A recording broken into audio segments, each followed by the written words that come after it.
Aleluia.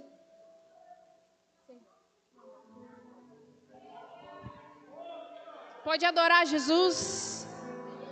Pode adorar Jesus.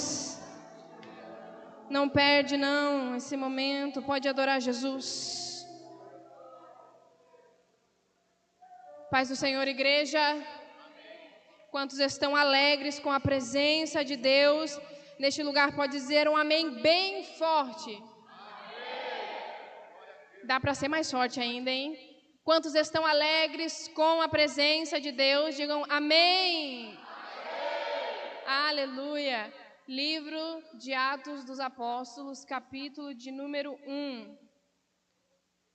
O meu irmão do teclado pode continuar se você quiser, tá? Deixa Deus te usar aí. Dá lugar nesse teclado aí, varão. Meus irmãos, quero aqui expressar a minha alegria de estar com vocês, de poder trazer uma porção da parte de Deus ao coração de vocês. Eu estou muito alegre mesmo de poder cooperar com vocês. Eu quero aqui louvar a Deus pela vida do pastor desta igreja, pastor Márcio, que Deus te abençoe. Eu trago aqui o abraço do meu esposo, Carlos Emael. Ele mandou um abraço ao Senhor, disse que está com saudade daqui. E também saudar aqui o pastor Elton. Deus te abençoe. A irmã Marcela, que entrou em contato, quero louvar a Deus por esta oportunidade de estar com os irmãos. Também quero fazer menção aqui da Sara, né? Gente, ela é pentecostal. Rapaz, eu vou chamar ela para cantar nos adolescentes, lá em Campos do Jordão, para eles se avivar um pouco também lá, que os adolescentes aqui é pentecostal, né? Meu Deus, eu quero ver um glória a Deus só dos adolescentes, a igreja não, só os adolescentes. Os adolescentes estão avivados hoje, diz glória a Deus. Ah, sim, amém, glória a Deus. Também estou nessa empreitada de liderar os adolescentes lá em Campos do Jordão, e Deus tem nos dado graça. Eles estiveram no mês de fevereiro lá conosco, pastor. Foi uma bênção. E a gente está devendo, a gente ia vir hoje, mas não deu. Mas Deus vai prover uma oportunidade para nós estarmos juntos. Quantos encontraram Atos dos Apóstolos, capítulo de número 1, diga amém. Vamos ler. Pode tomar o seu assento, vamos ler assentado mesmo, porque nós precisamos ler um pouquinho. Livro de Atos dos Apóstolos, a partir do verso de número 1, diz assim a palavra de Deus.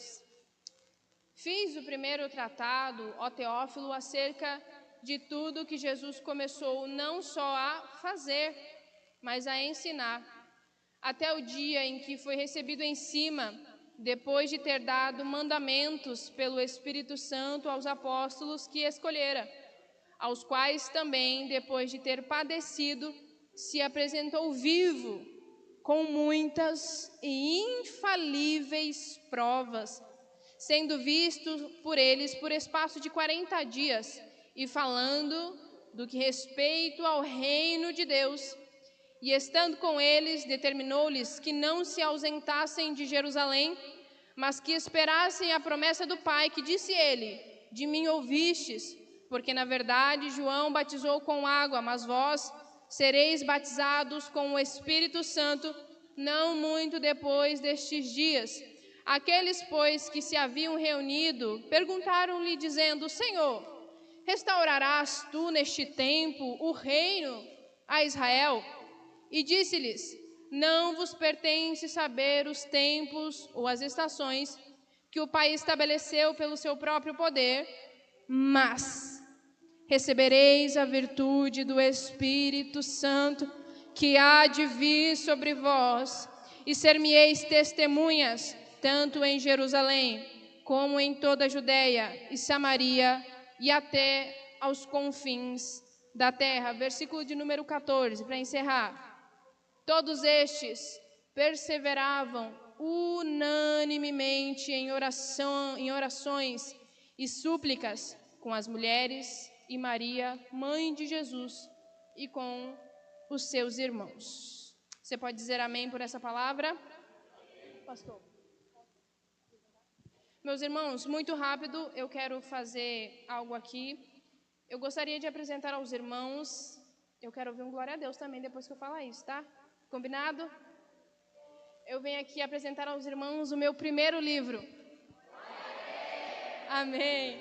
Meus irmãos, este é o meu primeiro livro, ele chegou na última sexta-feira. Deus tem nos abençoado, esse livro tem sido uma bênção.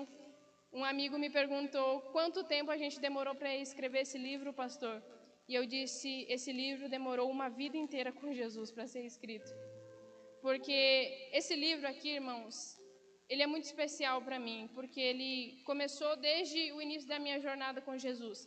Ele se chama O Poder Extraordinário da Vida Devocional. Por onde eu tenho passado, eu tenho dito que nós não nos baseamos apenas no momento, mas em uma vida inteira com Jesus. Esse livro aqui, ele não é só meu, eu escrevi ele juntamente com meu esposo, o pastor Carlos Emael, e ele foi prefaciado pelo nosso amigo, o pastor Eliseu Rodrigues. Então, se você quiser adquirir, depois lá no final ele vai estar disponível, você pode parcelar até o arrebatamento da igreja. Não tem desculpa para você não comprar, tá bom, adolescente? Você pode parcelar. Ah, não tem dinheiro, não tem cartão. Seu pai tem, pode pedir para ele que ele tem. Tá bom? Pode pedir, que eu sei que ele tem limite lá.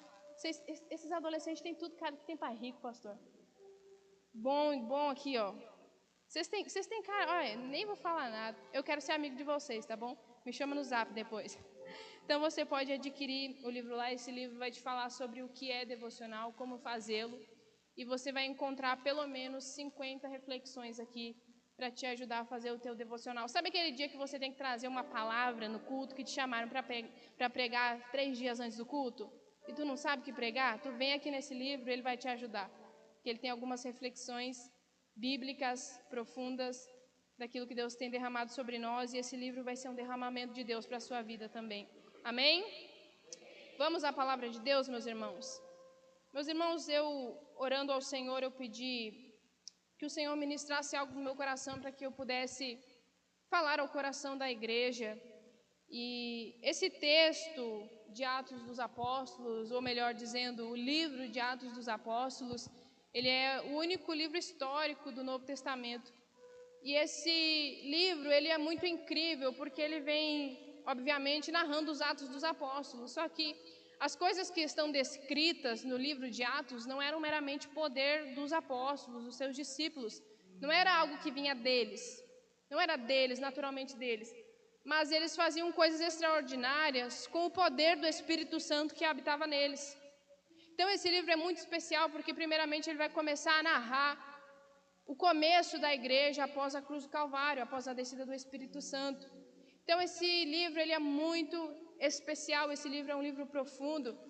E em quase todos os capítulos do livro de Atos você vai encontrar alguma coisa acerca de oração. No livro de Atos dos Apóstolos, na maioria dos seus capítulos, você vai ler e você vai encontrar alguma coisa relacionada à oração. Porque Jesus, além de falar sobre oração, ele praticava a oração. Então, o livro de Atos dos Apóstolos vai falar muito sobre algumas coisas que aconteceram no início da igreja. E principalmente no capítulo de número 1, que é onde o Senhor ministrou ao meu coração, eu desejo transmitir algo simples e direto ao teu coração. E eu creio que nessa noite Deus tem um endereço certo para essa palavra. Deus tem um endereço certo. Por que você está dizendo que Deus tem endereço? Porque Deus conhece o coração de cada um que está aqui essa noite. Deus sabe como você saiu da sua casa. Deus sabe como você deixou a sua casa. Você sabe como você chegou aqui. Que Deus reservou este dia e este momento para responder às suas orações. Tenha certeza que Deus não te trouxe aqui à toa. Até a pessoa que está sentada ao seu lado, não é à toa que ela está sentada aí, viu? Fica ligado, adolescente, fica ligado. Você não sabe o que esse adolescente do teu lado aí está precisando, viu? Então fica com as anteninhas ligadas aí. Fica ligado. Meus irmãos, o livro de Atos dos Apóstolos, ele é considerado um segundo volume do Evangelho de Lucas. Por quê? Porque o livro de Atos foi escrito pelo evangelista Lucas, o mesmo Lucas que carrega o seu nome em um dos evangelhos, o Evangelho de Lucas. E no Evangelho de Lucas, nós vamos ler sobre o que Jesus fez e ensinou.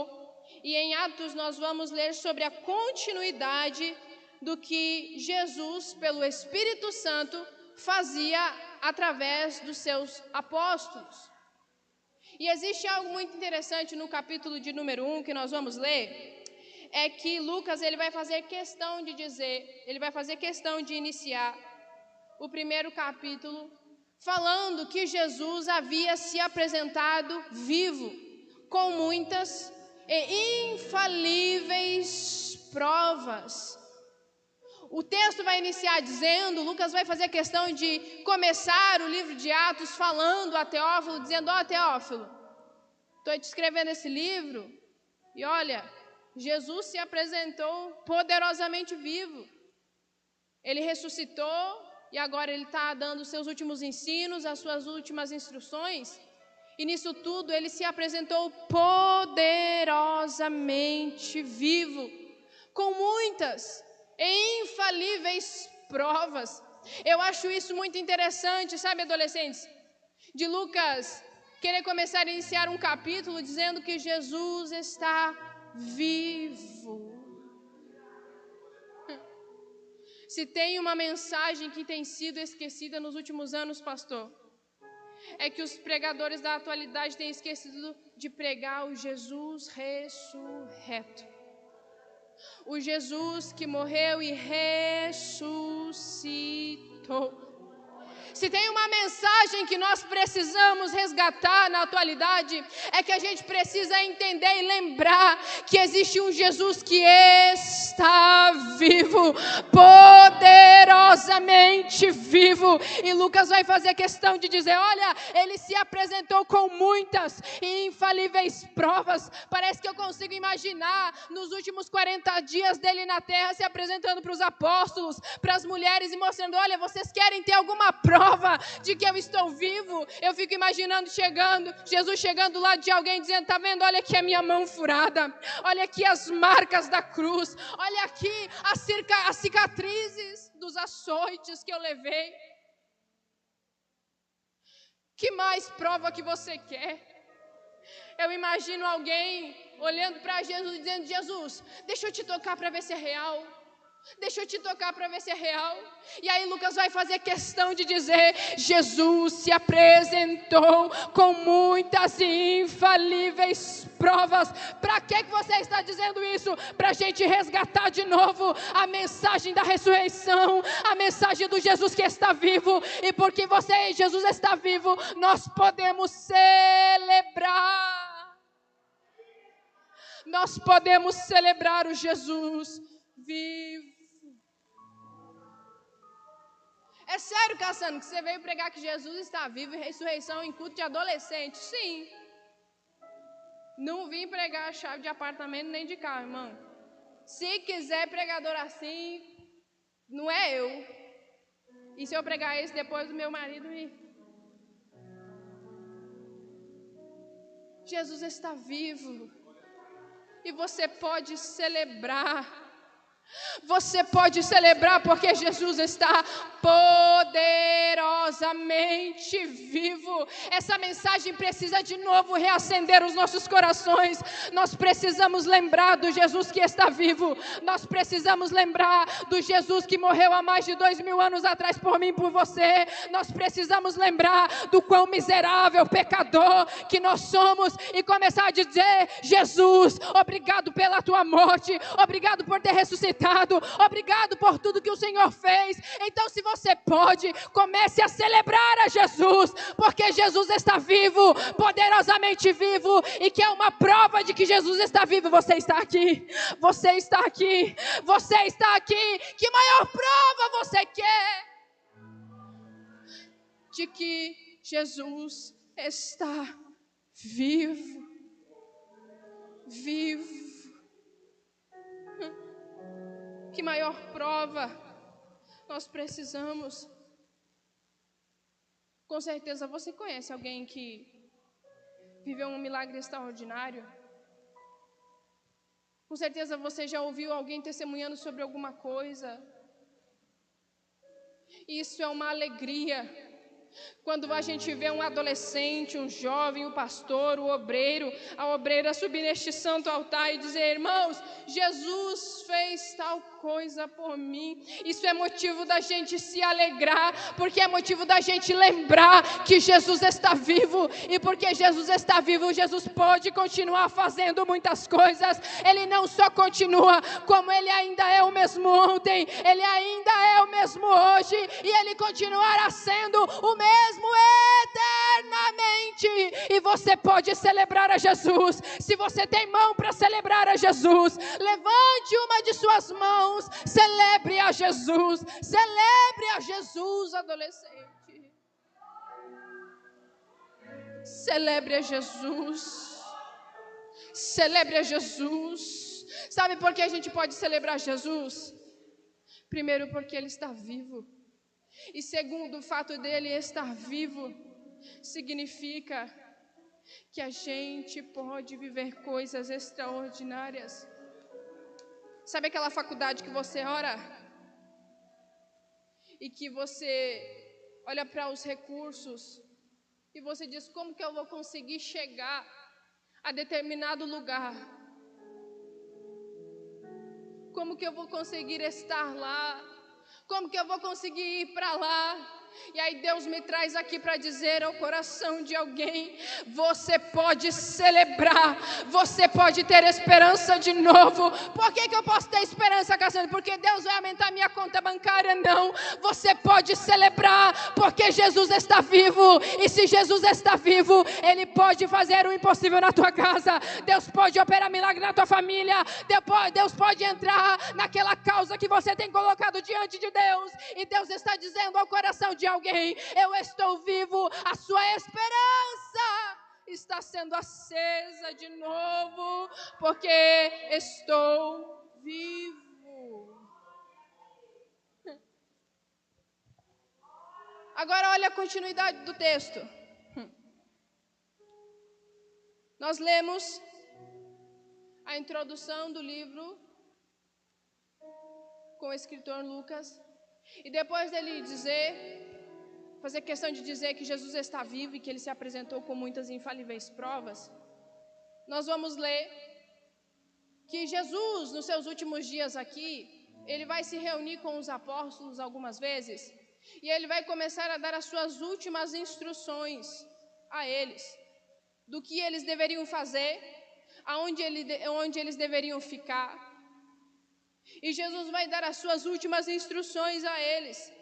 E nessas últimas instruções, perceba que o texto, versículo 3, vai dizer que Jesus está falando acerca das coisas do reino. Jesus está falando acerca das coisas espirituais. Jesus está falando acerca do reino de Deus. Jesus não está com assunto paralelo, diferente de nós algumas vezes. Jesus não está com outro assunto. Jesus está dando as suas instruções aos apóstolos. E Lucas vai dizer que ele está falando acerca do reino de Deus, do poder do Espírito, da promessa do Espírito Santo. Ele está falando acerca das coisas do reino, das coisas espirituais. Só que aí, o texto vai dizer que Jesus é interpelado por uma pergunta. Qual era a sua pergunta? Jesus está falando acerca do reino. Enquanto Jesus está falando, Jesus vai ser interpelado por uma pergunta. E a pergunta é a seguinte: Mestre, Senhor, é neste tempo que o Senhor vai restaurar o reino a Israel? Porque Jesus estava dizendo para eles acerca de coisas espirituais, de reino. E parece que eles ainda não aprenderam, apesar de estarem vendo Jesus ressurreto. Parecia que eles não tinham aprendido ainda. Jesus estava falando, Sara, sobre coisas espirituais. E aí chega a gente, meros carnais, humanos, pecadores. Eles chegam diante de Jesus e falam: Senhor, então é neste tempo que o Senhor vai restaurar o governo, o reino a Israel. E por que eles fazem essa pergunta? Porque exatamente neste tempo, Israel, o povo de Deus, estava sendo governado pelo Império de Roma. Eles estavam sob o domínio de Roma. Então, apesar de ser uma pergunta humana, ainda assim era uma pergunta um pouco importante. Porque, obviamente, eles estavam cansados de sofrer na mão de Roma. Eles estavam cansados de sofrer na mão de outros governos. Israel tinha perdido o seu governo político e o espiritual estava começando a ser reestabelecido. E então eles vão interpelar Jesus com essa pergunta. Enquanto Jesus fala acerca das coisas do reino, eles vão chegar diante de Jesus. Jesus, então, é nesse tempo que o Senhor vai restaurar o reino de Israel? É nesse tempo que a gente vai voltar a governar?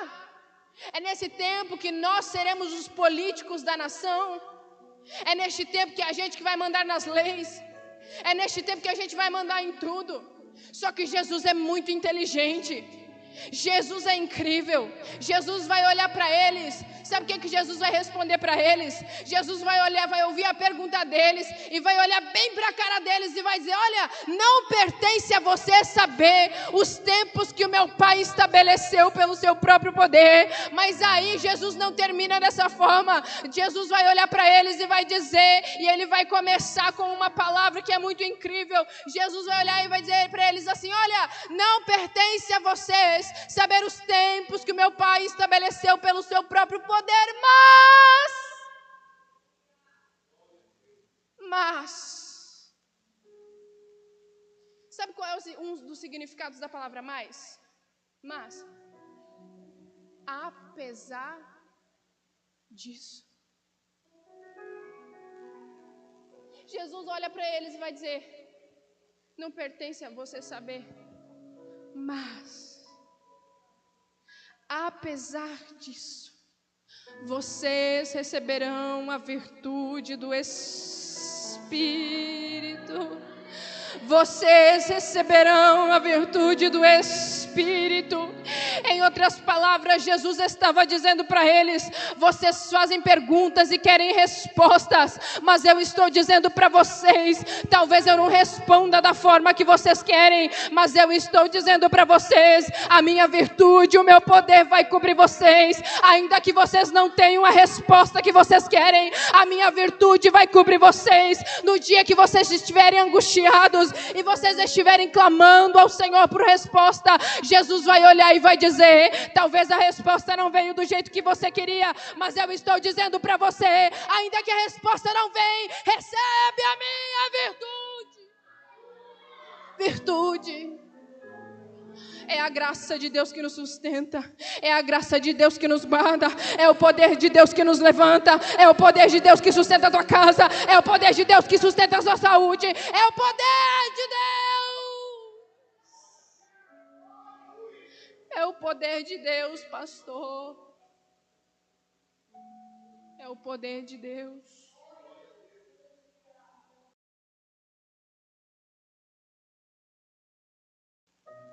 No ano passado, no dia 6 de fevereiro de 2023, Deus decidiu recolher a minha mãe. Num dia que a gente tinha uma viagem para Goiânia, para ministrar lá. E nesse dia, irmãos, a minha irmã me ligou 6 horas da manhã com a minha mãe caída no chão, não queria tomar os remédios, não se comunicava, não falava. E nesse dia eu senti uma angústia tão grande no meu coração que eu não sabia o que Deus estava querendo falar comigo. Desde as 6 horas da manhã eu não conseguia dormir mais. E naquele dia eu decidi, eu falei, eu não sei o que Deus está querendo comigo, então eu comecei a orar desde manhã cedo. E eu me lembro nesse dia, irmãos, que eu nunca orei tanto na minha vida, eu acho, pastor. E nesse dia, eu lembro que eu me levantei, fui ao banheiro, escovei os dentes, enfim. E nesse dia eu decidi orar e buscar, entender o que Deus estava querendo comigo. Porque aquele dia foi um dia muito angustiante para mim. Eu ligava para minha mãe, a minha mãe não falava. A minha irmã tinha que trabalhar, os meus sobrinhos com ela em casa. A Martinha está aqui, minha sogra, ela sabe do que eu estou falando. E naquele dia, irmãos, eu fiquei tão angustiada. E eu comecei a orar o dia inteiro. Eu fiquei o dia inteiro em oração. Acho que eu nunca orei tanto na minha vida. Eu orava, eu só levantava para beber água e depois eu voltava para o banheiro. E nós já estávamos com as malas prontas para viajar naquele dia, numa segunda-feira. E tinha oração na nossa igreja, das 7 às 8. E quando chegou mais ou menos umas 6h30, meu celular não parava de tocar. E ligação para cá, e mensagem para lá, e ligação para cá, e mensagem para lá. E eu continuava com aquela angústia. E eu falei para o meu esposo, amor, eu não vou na oração, eu vou orar de casa. Vou continuar orando aqui de casa, porque o meu celular não para de tocar, então eu vou ficar aqui. Se acontecer alguma coisa, eu já estou em casa para pensar no que resolver. E nesse dia, eu não estava entendendo o que Deus queria falar comigo. Só que eu comecei a orar e eu comecei a questionar o Senhor. E eu comecei a dizer, Deus, o que o Senhor quer de mim? O que o Senhor quer falar comigo? A gente precisa viajar depois da oração. Por que isso está acontecendo agora? Nós temos os nossos compromissos. E eu lembro, irmãos, tem uma janela bem grandona lá no meu quarto. E a cortina fechada. E eu abri aquela janela assim. Eu olhei para o céu e eu falei, Senhor, me responde. Com a cara inchada já de tanto chorar. Me responde. E eu questionava ao Senhor, por que eu estava passando por aquilo naquele momento? Isso a minha mãe não tinha falecido ainda não, estava no processo. E eu comecei a questionar o Senhor, e dizer, Senhor, o que o Senhor está querendo de mim? Por que a gente está passando por isso? E naquele dia, o Senhor falou comigo e disse, a minha virtude te cobre. A minha virtude te cobre. Naquele dia eu estava questionando o Senhor do porquê que a gente estava passando por aquilo. E o Senhor começou a ministrar ao meu coração. Ainda que eu não responda as tuas perguntas, ainda que eu não responda aos teus questionamentos, a minha virtude é derramada sobre você.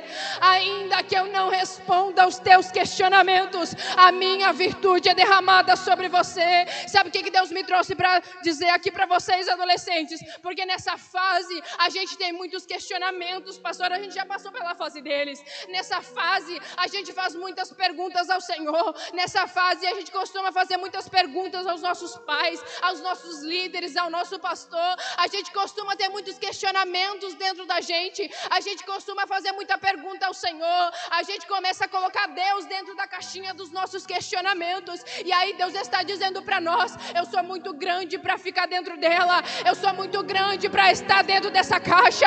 Eu sou muito grande para você ficar me colocando dentro de um buraco dos teus questionamentos. Deus está dizendo para nós, ainda que eu não responda da forma que você queria ouvir, eu estou derramando sobre você graça. Ainda que eu não faça conforme você queira, eu estou derramando poder.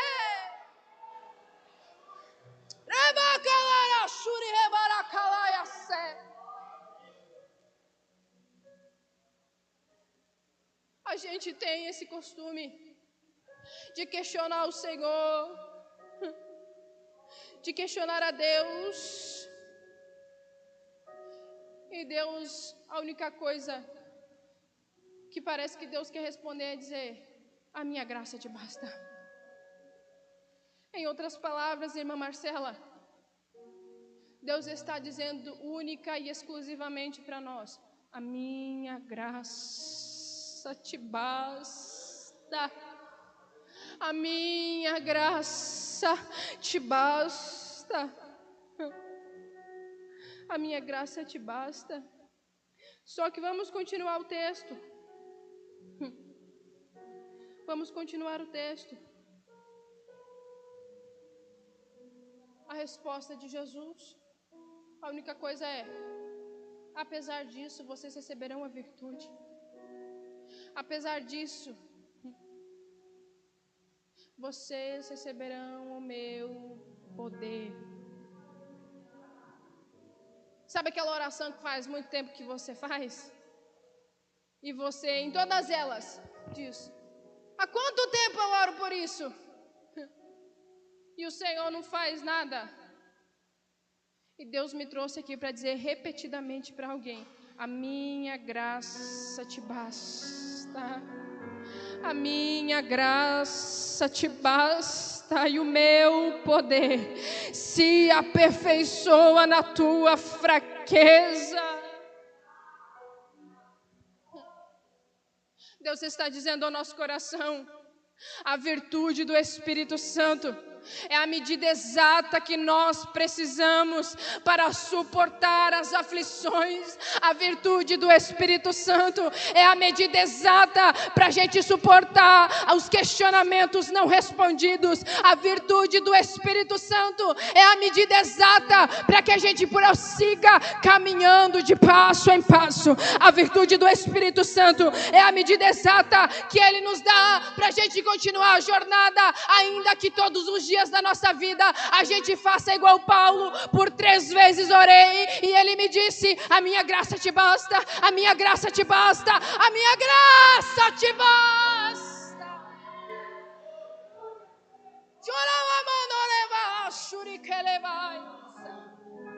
É a medida exata. A gente fica naquela assim: pastor, eu fui injustiçado. Tem adolescente que chega diante de Deus e fala: pai, tu viu que a minha mãe... Pai, tu viu que a minha mãe só manda eu lavar louça. Jesus, tu viu, né, que a minha mãe, aquela chata, fica implicando comigo. Aquela mãe chata está te preparando para o dia que você questionar o Senhor e Ele te responder: a minha graça te basta. Aquela mãe chata, aquele pai chato está te preparando, sabe para quê? Para o dia que a aflição chegar em você e você começar a questionar Jesus, e Ele vai responder para você: não vou fazer do jeito que você quer, mas a minha virtude vai te cobrir. Não vou fazer da maneira que você pediu, mas o meu poder vai te aperfeiçoar. Não vou te colocar na faculdade que você pediu, porque eu tenho outras coisas para você. Não vou te colocar naquela escola que você pediu, porque eu tenho outras coisas para você. E você está questionando o Senhor e dizendo: Senhor, por quê? E Deus está dizendo: é a medida exata que você precisa. Você não precisa de boa faculdade, não estou dizendo contra, porque eu faço. Mas é a medida exata. O poder de Deus é a medida exata nas nossas aflições. Agora, veja o versículo de número 8. Existem 2 promessas sendo feitas no versículo de número 8. Primeiro, recebereis a virtude. E segundo, ser-me-eis testemunhas. Isso é interessante, porque a gente costuma pedir poder a Deus. Eu me lembro na minha fase de adolescente, pastor, quando eu comecei a frequentar a igreja, sempre na Assembleia de Deus, né? E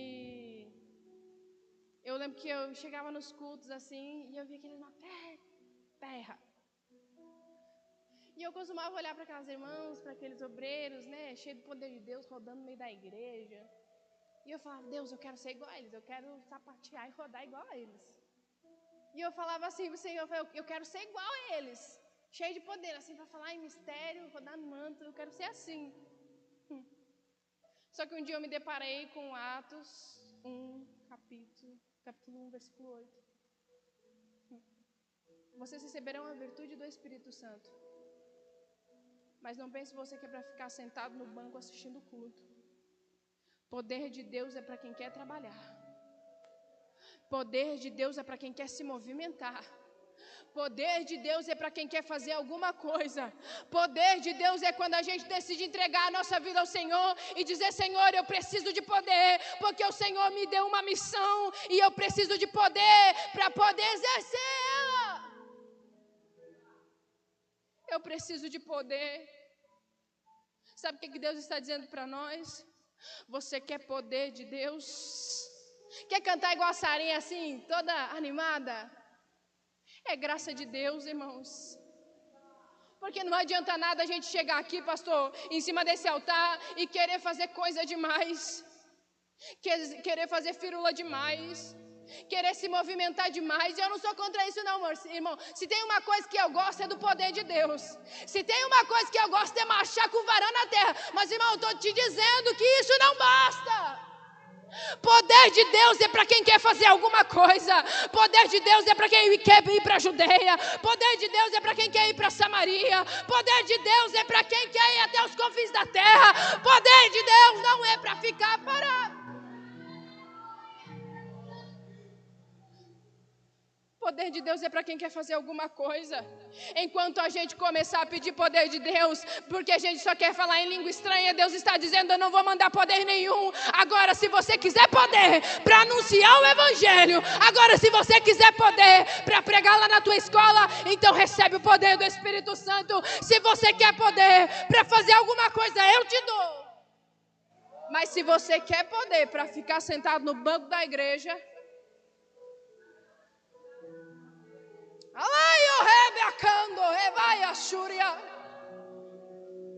poder de Deus é para quem quer fazer alguma coisa. Sabe aquele chamado que arde no teu coração? Sabe aquilo que arde no teu coração, adolescente? E você diz assim: mas eu sou tão incapacitado para isso. Eu olho para fulano e eu fico me comparando. Eu não consigo chegar no nível dela. Eu não consigo chegar no nível dele. E aí Deus diz algo extraordinário no nosso coração. Deus nunca chamou ninguém para ficar se comparando com ninguém. Deus entregou algo especial a você. Satanás, uma das maiores setas que Satanás tem tentado lançar nas mentes dos nossos jovens e dos nossos adolescentes é a seta da comparação. Porque a gente olha para fulano pregando, para ciclano cantando, e a gente fica olhando demais para o que ele tem, a gente fica olhando demais para o jeito que ele entrega, e Deus está dizendo: eu te chamei que é para entregar desse jeito. Eu não te chamei para você ser igual a B, eu não te chamei para você ser igual a D. Eu te chamei com o que você tem, do jeito que você é, com esse seu jeito.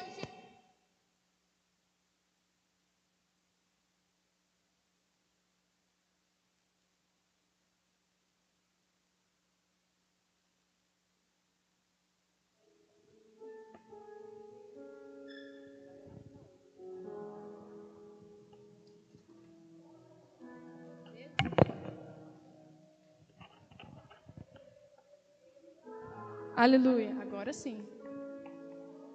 É com estranheza mesmo. É cheio de defeito. É com as estranhezas mesmo que Deus nos chama. Você acha que aquele irmão que vem aqui faz bonitinho, não tem estranheza dele, não? Eu sou estranho, irmão, sou gaúcha, do pé roxo. Falo umas barbaridades que ninguém entende de vez em quando. Solta uma bergamota que ninguém sabe o que é. Estranha. Cheia de estranheza. Aí você me vê aqui um pouco solta demais no altar. Mas com 12 anos, irmão, falava que ia me dar oportunidade no culto.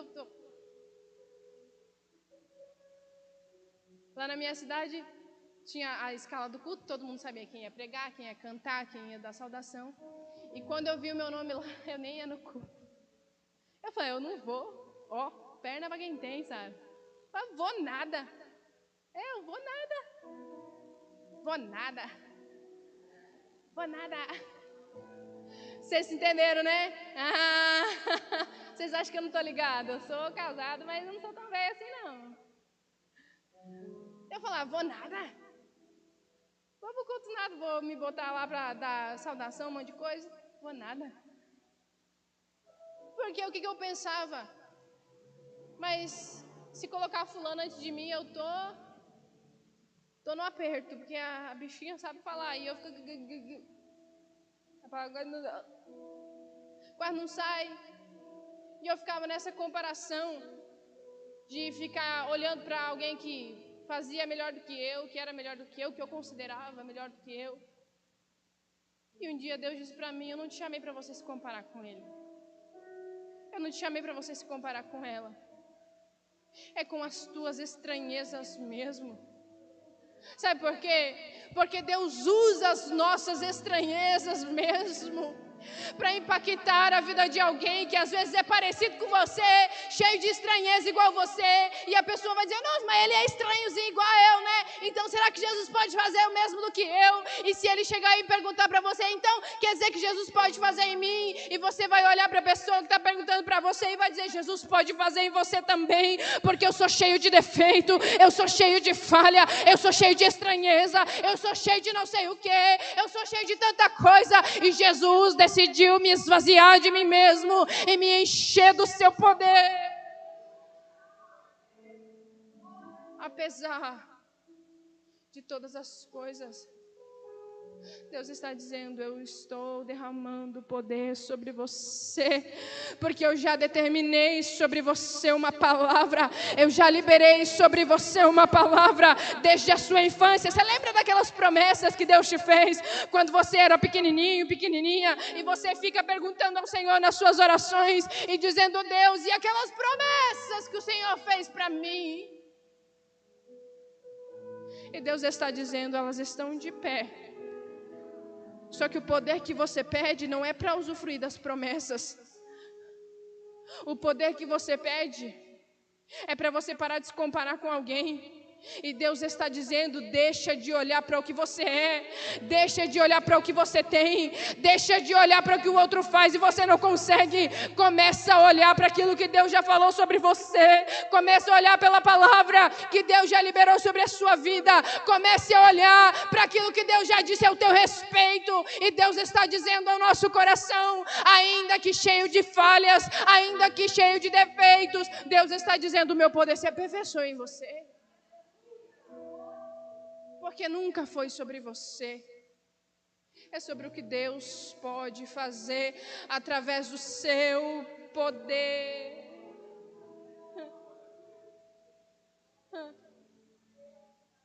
Agora vamos seguir o texto para a gente encerrar.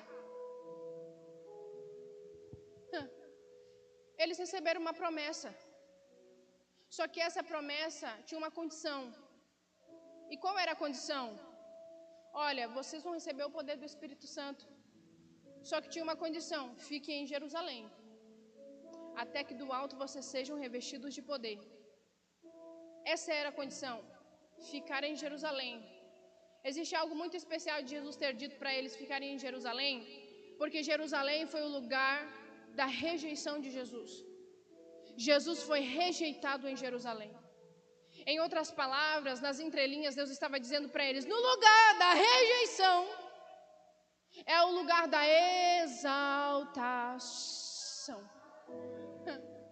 No lugar onde eu fui rejeitado, é onde vocês vão receber o Espírito Santo, e vai começar uma nova era, vai começar algo novo. Jesus estava dizendo para eles, no lugar onde eu fui humilhado, no lugar onde eu fui taxado de louco, no lugar onde eu fui perseguido e ninguém conseguiu me prender, é o lugar onde eu vou descer com glória, é o lugar onde eu vou fazer algo novo, é o lugar onde eu vou estrear um tempo novo. Um tempo novo.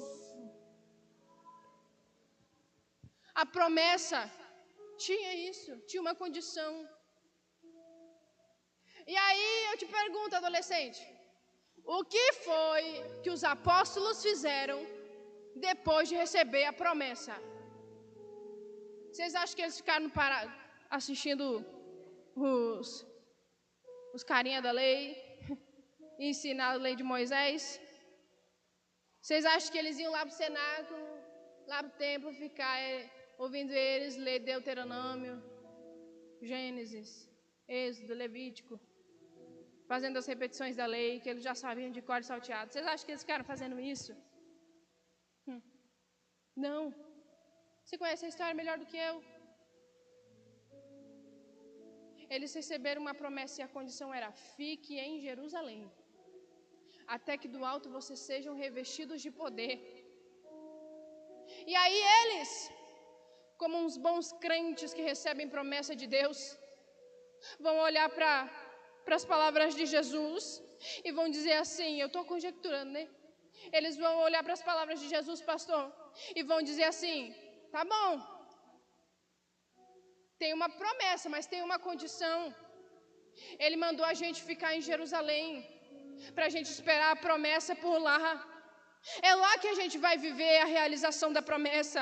É lá que a gente vai viver Joel 2:28. É lá que a gente vai receber o poder do Espírito. É lá que o Espírito Santo vai descer sobre nós. É lá que vai acontecer todas as coisas. E então eles, como alguém que recebeu uma palavra de Deus, vai chegar diante das mulheres, dos apóstolos e vão dizer: vamos nos reunir em Jerusalém, porque lá é o cumprimento da promessa. E aí eles vão para lá e vão orar. Eles vão para lá e eles não vão ficar estagnados, parados, como alguém que recebe promessa e fica esperando. E aí? E tem gente que fica assim. Recebeu uma palavra profética de Deus no culto. Aí fica, vamos esperar, né, para ver se cumpre mesmo a profecia do profeta. O que você está fazendo? O que você está fazendo para receber? Aonde você anda? Com quem você anda? Aonde você está? Aonde os teus pés estão te levando? Com quem você está caminhando? Por onde você anda indo? Será que você tem estado em Jerusalém? Você recebeu uma promessa, uma palavra profética do Senhor, e Deus disse para você: fica em Jerusalém, porque lá você vai ser revestido de poder. Deus está dizendo para nós essa noite, quando nós recebemos uma promessa, nós precisamos fazer alguma coisa. Deus está dizendo a nós: crente que recebe promessa não fica parado.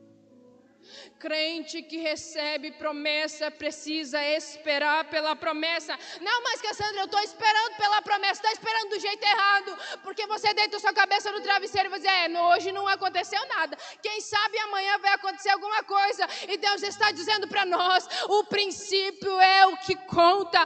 O princípio tem princípios. O princípio tem princípios. Deus está dizendo para nós: vocês lembram quando eles receberam a promessa?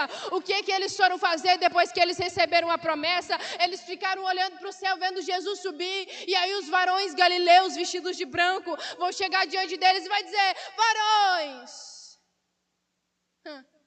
por que vocês estão com os olhos fitos no céu? O mesmo Jesus que vocês viram subir, Ele voltará com a mesma glória. Ele descerá na mesma glória, triunfante. E aí ele: opa, é verdade, a gente precisa receber a promessa. Então a gente precisa ir para Jerusalém. Então vamos para lá. Páscoa, festa das semanas, 50 dias, Pentecostes. Primeiro dia, vamos orar, né? Já que ele falou que a gente tinha que ficar em Jerusalém, então a gente precisa fazer alguma coisa, vamos orar. Primeiro dia, Espírito, nós recebemos uma promessa. Jesus disse que Ele subiria e que você desceria, e nós estamos esperando a promessa de Joel 2:28, e acontecerá que nos últimos dias derramarei do meu Espírito sobre toda a carne, os vossos velhos terão visões, os vossos filhos profetizarão. É promessa. Segundo dia, sabe que quando a gente pensa: nossa, mas essa oração eu fiz ontem, é repetitiva, né? E Deus está dizendo: é assim mesmo, continua, não para não. Mas foi só 5 minutos, ontem não, continua, hoje vai ser 10. Amanhã vai ser 15, continua, não para. Não, mas é que eu não consigo, a minha mente viaja, eu estou orando, daqui a pouco eu estou pensando lá no trabalho da escola e na louça que eu tenho que lavar, não se preocupa, acontece comigo também. Às vezes eu estou orando e a minha mente viaja em algumas coisas, é o poder da mente. Deus está dizendo, continua, não desiste não. Aí no segundo dia eles estão lá com os apóstolos reunidos, com as mulheres, a mãe de Jesus. E eles estão dizendo, Espírito, nós estamos te esperando, vem. Vem, Espírito, nós estamos te esperando. Vem, Espírito, nós estamos te aguardando. Aí chega o terceiro dia, eles estão lá reunidos de novo e estão dizendo, Espírito, nós estamos há 3 dias reunidos aqui, mas nós não vamos desistir. Quarto dia, vem Espírito, nós estamos te aguardando, nós estamos esperando o cumprimento de Joel. Vem Espírito, quinto dia, nada, pastor. Quinto dia, meu líder, sexto dia,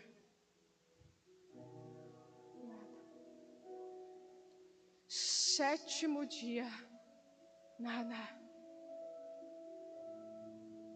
Oitavo dia, Sara, vem Espírito, vem Espírito. Eu preciso de 3 adolescentes aqui agora, 2 meninos, uma menina. 2 meninos, uma menina, qualquer um, vem, corre. 2 meninos, vem, bora. Joelha aqui. Joelha, pode joelhar aí.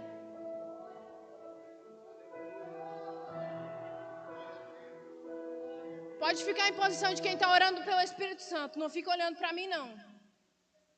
Fica olhando para mim, não, que eu sou de carne. Fica em posição de quem está orando, chamando o Espírito Santo.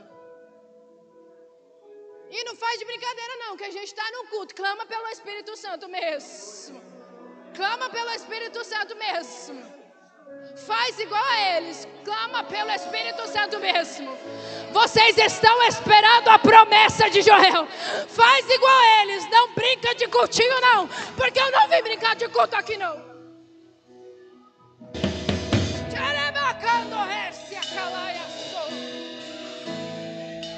Eu não vim brincar de culto, não, irmão. Oitavo dia. Olha como é que eles estão, pastor, no oitavo dia. Meu líder, olha como é que eles estão no oitavo dia. Eles estão aqui, Espírito, vem. Senhor, mas eu estou esperando. Nós estamos esperando. Eu preciso de ti. Olha como é que eles estão no oitavo dia.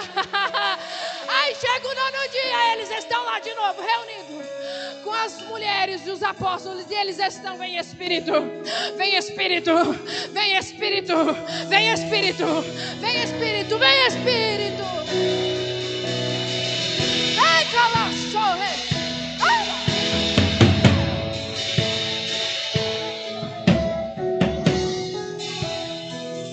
Nono dia, nada. Nono dia, nada. Nono dia. Nono dia. Nada. Continua clamando aí. Brinca de clamar, não. Continua clamando. Nono dia, nada. 10º dia. 10º dia. 10º dia. Eles estão lá de novo assim, ó. Vem Espírito, nós estamos esperando. Vem Espírito, nós estamos esperando. Vem Espírito, nós estamos esperando a promessa. Nós estamos crendo na promessa. A gente está aguardando a promessa.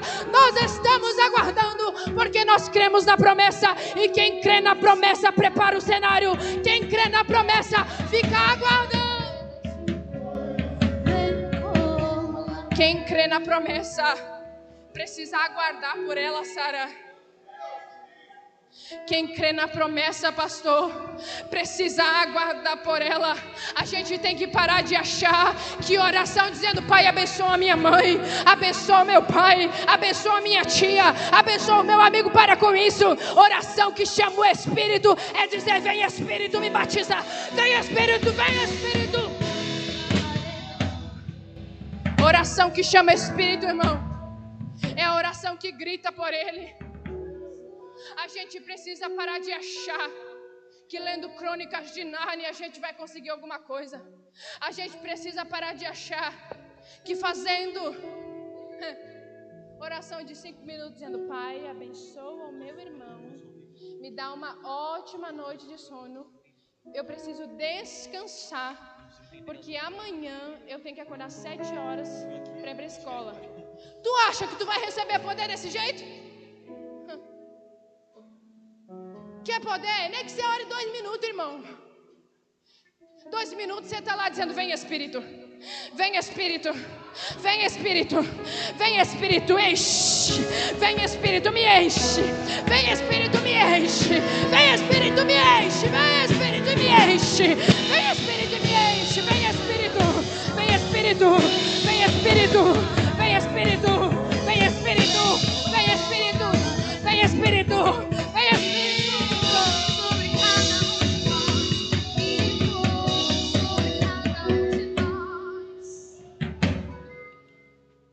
Atos 2.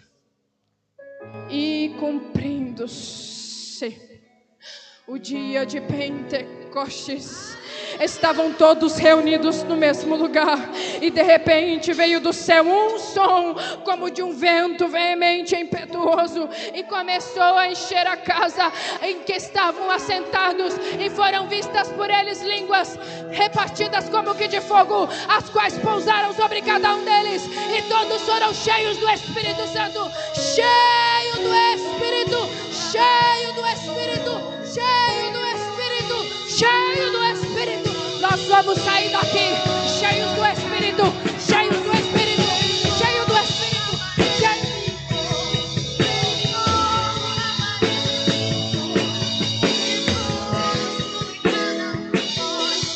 cheios, cheios, cheios, cheios. Se coloca de pé. Meu horário já foi. Não sei se eu volto de novo. Meu horário já foi embora, mas eu vou fazer isso aqui. A gente vai encerrar com a permissão do pastor. Independente se é uma programação de adolescente, eu quero chamar você, primeiro, você que tem uma resposta, uma pergunta a Deus, e Deus não tem te respondido, e eu vim aqui te dizer que Deus me trouxe aqui para dizer para você que você vai continuar sem a resposta hoje, mas sem poder não. Você vai continuar questionando hoje, amanhã, talvez amanhã Deus te responda, mas Deus me trouxe aqui para te dizer esta noite, a resposta que eu tenho para você é poder. A resposta que Deus tem para você é poder, porque o poder, adolescente, é a medida exata que nós precisamos para continuar caminhando amanhã. O poder do Espírito é a medida exata que nós precisamos para continuar caminhando semana que vem. O poder do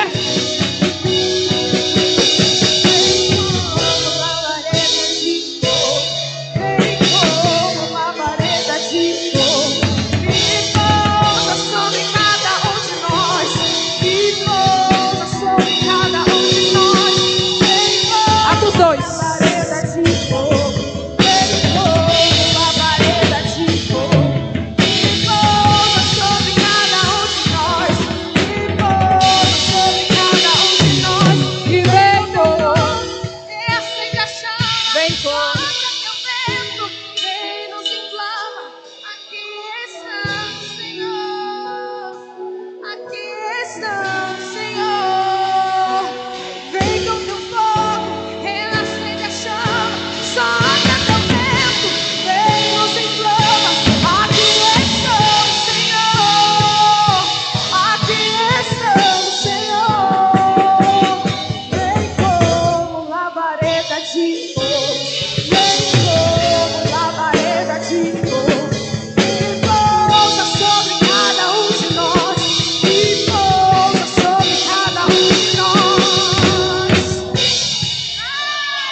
Nós vamos encerrar.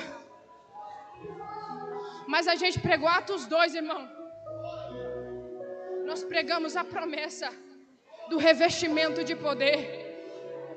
Eu já disse aqui, você que tem uma pergunta e que Deus não te respondeu, a resposta para você hoje é poder. Vem à frente, nós vamos orar por você. As segundas que eu quero chamar aqui à frente são os nossos jovens e adolescentes e aqueles que ainda não são batizados com o Espírito Santo. Nós vamos orar por você, porque Deus vai te encher de poder hoje. Vem com fé, vem como ela aqui, ó, vem com fé. Vergonha não faz ninguém acontecer nada. Vem com fé. Vem com fé. Vamos falar de fé? Vamos falar de fé? Hoje à tarde eu orei para Jesus. Eu sou uma pessoa habilitada. Sou uma motorista. Mas hoje à tarde eu orei ao Senhor e eu disse: Deus, eu quero carro 0 quilômetro. Eu quero carro de 0 quilômetro. O Senhor tem poder. Eu já ouvi tantos testemunhos de gente que o Senhor chegou e deu chave de casa, não precisou pagar nada. Por que eu não posso ter um carro 0 também? Eu sou filha do rei. Você quer falar de fé? Como que eu vou comprar um carro 0? Não sei, irmão, mas eu estou crendo por aquilo que eu não vejo. Mas eu creio que Ele vai fazer alguma coisa. E aqui, perceba que eu estou falando algo pessoal. Eu estou falando algo pessoal meu aqui para vocês. E o que eu estou propondo para vocês aqui não é material. Porque preste atenção. Preste atenção. Quando Deus criou todas as coisas, Gênesis 1, como que as coisas passaram a acontecer, Sara? Deus disse, haja luz, e houve. Tudo que existe de material aconteceu simplesmente por causa do espiritual. O espiritual tornou as coisas reais. E nós estamos falando aqui de coisas espirituais. Nós estamos falando de promessa de Deus. Eu não estou falando de uma promessa que eu estou fazendo a vocês. Eu estou falando de algo que Deus disse que aconteceria sobre vocês. Não sou eu quem estou dizendo isso sobre vocês. É Deus quem disse sobre vocês. Vocês profetizaram.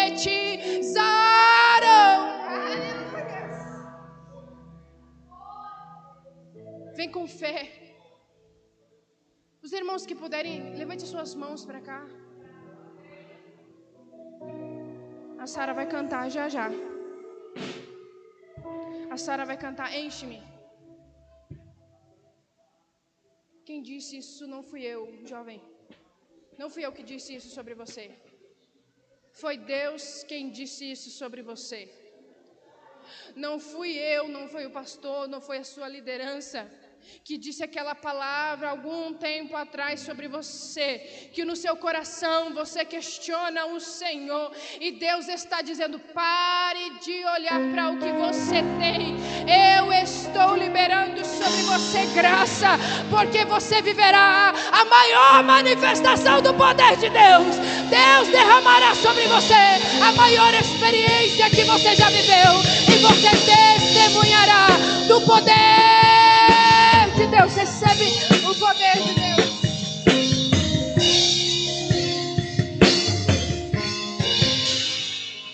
Nós vamos orar agora.